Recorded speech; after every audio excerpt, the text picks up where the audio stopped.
কিছুদিন আগে আসানসোল থেকে ঘুরে আসলাম। কাজী নজরুল ইউনিভার্সিটিতে একটা সেমিনার ছিল। আসানসোলে গিয়ে আমরা ইউথ হোস্টেলে উঠেছিলাম।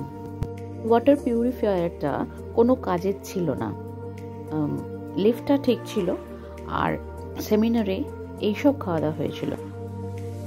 ইউথ হোস্টেলটা খুবই পরিষ্কার পরিচ্ছন্ন ছিল।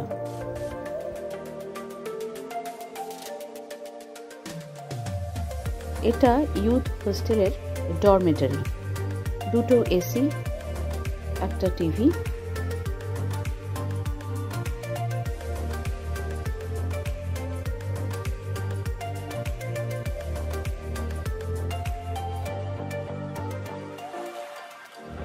রুমের রেন্ট কেমন সেগুলো এটা পজ করে দেখে নিতে পারেন। আমরা এখানে সন্ধ্যেবেলা পৌঁছেছিলাম, আর এখানে সন্ধ্যেবেলার পরিবেশটা কেমন এটা একটু দেখে নিন।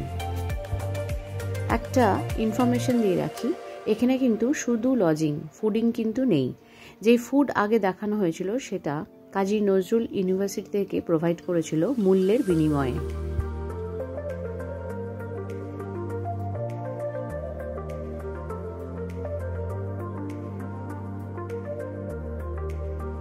এই জায়গাটা এখানকার রিসেপশন এরিয়া। তো এটাই ছিল আমাদের জার্নি, এটাই আজ লাস্ট ডে। কিন্তু আমি এটাই বলবো, ইউথ হোস্টেলটা সব দিক দিয়েই not good and not bad, সবটাই খুব ভালো।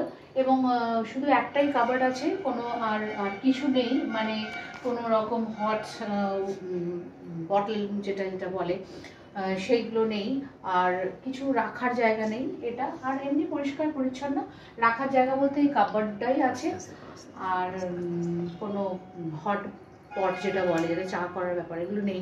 কিন্তু অন্য জায়গায় বাইরে যদি আমি নিতাম তাহলে নিশ্চয়ই অন্য জায়গায় এইসব ফেসিলিটিসগুলো পেতাম। এসি আর লাগেনি, আর গিজার ছিল, গিজারটা ঠিকঠাক ছিল, এই পর্যন্তই। আর যেটা ড্রিঙ্কিং ওয়াটার ফ্যাসিলিটিটা দূরের থেকে ছিল, দেখাচ্ছে, সেটা আমি দেখিয়ে দেবো, কিন্তু ওটার মধ্যে কোনো রকম কোনো ইউজলেস আর কি।